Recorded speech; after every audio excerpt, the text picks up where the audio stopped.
Yo, what's going on, everyone? It's your boy DLloyd. So it looks like the Houston Rockets may have found a team to bail them out of their cap situation. And that team, unfortunately, may be the Miami Heat. Yes, the Miami Heat, the team that just seems like they are trying to take on a bad contract at any cost. You've seen they were interested in John Wall, seen they're interested in J.R. Smith, which really wasn't that bad because you could release him, only pay him $3 million as opposed to the full 15. But now rumors are saying that they're also interested in bringing in Chris Paul via trade.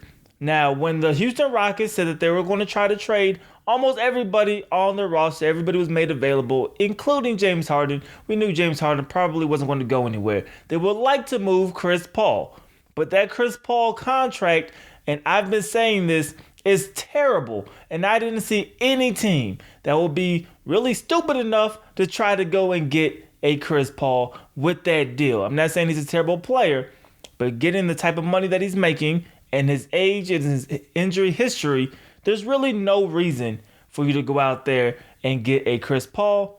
Well, it looks like I was wrong, and that team could be the Miami Heat. Now, the Heat, they're looking for a team bad. Of course, they would like to get a different point guard. Dragic, yes, he's been a pretty effective guy, but the Miami Heat are in a weird situation where they're wanting to rebuild, but they have a bunch of bad contracts. They want to get ready to dump some of these bad contracts. And you look at a team like the Houston Rockets, maybe the Miami Heat is thinking this. They could trade away some of their bad contracts that aren't as bad as Chris Paul. At least their guys are going to play.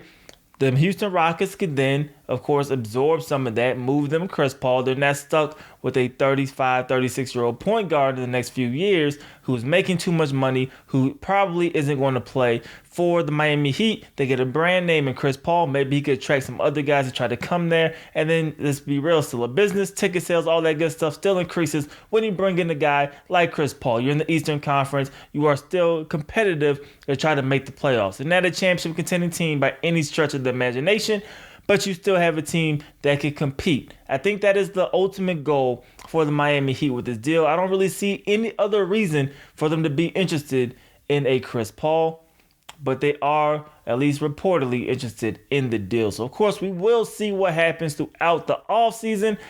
I don't want to see it at all. I don't think any team should go after Chris Paul, but you guys let me know how you guys feel about this in the comment section below. Are the Miami Heat on to something here? Should they be going after a player like Chris Paul via trade if they could get rid of some of the other bad deals? Or should they stay put where they're at or maybe look elsewhere to try to offload some of this salary? You guys let me know how you guys feel about this in the comment section below. It's your boy DLloyd. I'm going to see y'all next time. Peace.